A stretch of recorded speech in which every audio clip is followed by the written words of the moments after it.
ఆయన సమస్తము he will give everything. అందులో ఆప్షన్స్ అనేది లేదు, అందులో కొన్ని అనేది లేదు.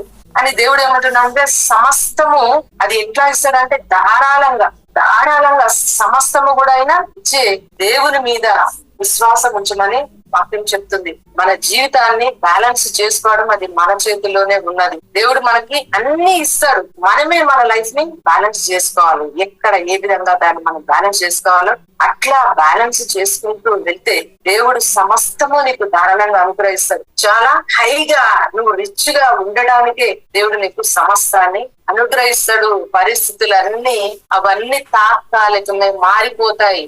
ఇవాళ తుఫాన్ వస్తే రేపు కూడా తుఫాన్ రాదు, ఈ రోజు ఎండ వస్తే సేమ్ రేపు కూడా ఎండ వస్తుంది అనేది లేదు. పరిస్థితులన్నీ మారిపోతాయి, కానీ స్థిరంగా నిలబడేది దేవుణ్ణి నువ్వు ఫెయిత్ తోటి చూసేది, దేవుడు నీకు నీ జీవితంలో చేసే అద్భుతాలు నువ్వు భూమి మీద దేవుని కోసం చేసినదే నిలబడుతుంది. కనుక నా బిడ్డారా, మీ యొక్క ఫోకస్ ని మీరు నిరీక్షించే ప్రతి దాని మీద కూడా మీరు మనస్సును నిలిపి అదృశ్య దేశంలోంచి దేవుడు ఇచ్చే ప్రతి ఒక్క ఆశీర్వాదం వైపు మీరు అడుగులు గనక వేస్తే భూమి మీద బలమైన కార్యాలు జరుగుతాయి.